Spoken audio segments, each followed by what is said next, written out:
let's get this over and done with as quickly as possible. Let's be honest with each other. Half of it's nonsense anyway, isn't it? And, well, I guess come lunchtime, it's all going to have changed. There'll be a bigger, fatter, juicier transfer story that will have come up, and everyone will be talking about that. Instead, there is a third reason, actually, if I'm being brutally honest with you, and that is because I have got a pot noodle sandwich with my name on it waiting just there. Don't look at me like I'm an animal. I'm not a complete animal, by the way. I hear you. Pot noodle sandwich, you're saying? No. It's the chicken and mushroom one, so we're absolutely fine. Can't leave the water in for too long, and you can't have too much water. But anyway, I'm wasting my own time here, quite frankly. Kalvin Phillips. Right, so here's the deal. Well, I think it's the deal. 75 million plus Kalvin Phillips. That's what some of them are saying anyway. Now, what do we know about Kalvin Phillips? He said he don't want to come. I don't know. What's he want to do? He wants to stay at Manchester City and fight for his place. Now, I've already gone on record what I think about Kalvin Phillips. His injury record does worry me. However, one thing I would say to Kalvin Phillips, not that he's probably a great watcher of this video, he probably don't even like pot noodle sandwiches, does he? One thing I would say to Kalvin Phillips is, look, if you thought this season you were going to stay and fight for your place, you got even less chance of getting a place in that team if Declan Rice joins. He couldn't get in ahead of Rodri. Rodri's still going to stay there. I know Gundogan's leaving, possibly going to join for Barcelona. But Kalvin Phillips is not more likely to play if Declan Rice joins. He's less likely to play. So I would humbly suggest maybe don't go and fight it out for your place at Man City. I think it's an admirable quality. But anyway, it could be worse coming and joining West Ham. One thing I do think, even though it would worry me, is a little bit injury prone, but I don't think it's the worst deal in the world. I think 75 million plus Kalvin Phillips is okay. That is clearly well over £100 million deal. I mean, Kalvin Phillips, whilst he might have overpaid at 50, 55, whatever, he's worth more than 25 million, that's for sure. And he was a captain at Leeds, so maybe, just maybe, it sorts out some of our leadership conundrums. As for the rest, I've actually written it down. I hope you don't mind. There's quite a lot here. And anyway, so this made me laugh. Fulham want James Ward-Prowse if they sell Polina to us. This is crazy, right? You know how much James Ward-Prowse costs, right? You know this. So last season he would have cost West Ham 70 million. This season the quoted price is 50 million because they've been relegated, right? You get 20 million off from relegation, clearly. If Fulham want him, he's 30 million. Eh? How'd you work that one out? I mean, you know what I mean?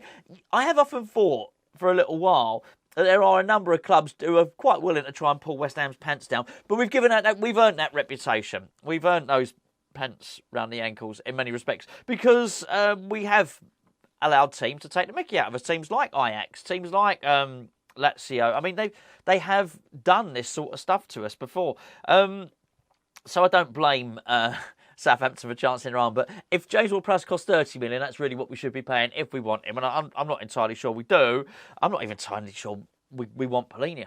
I know I mentioned it before. I'm going to say it one more time because it looks like Tim Steiden.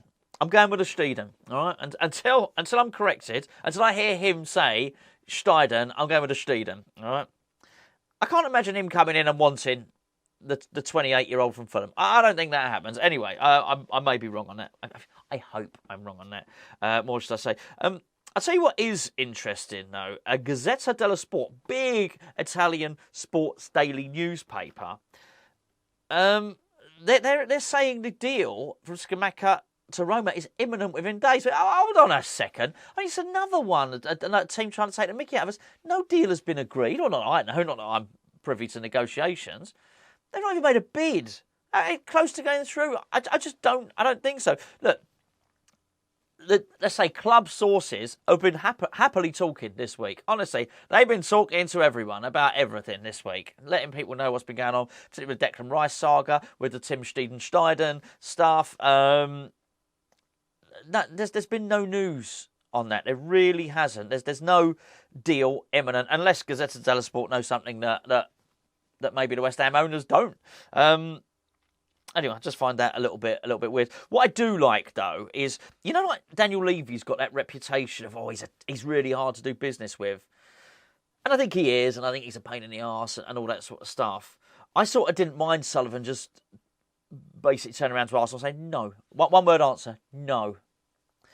I wouldn't mind West Ham having a bit of that. West Ham are a hard club to negotiate with because people do take the mickey, you know, and you're seeing it with Southampton there.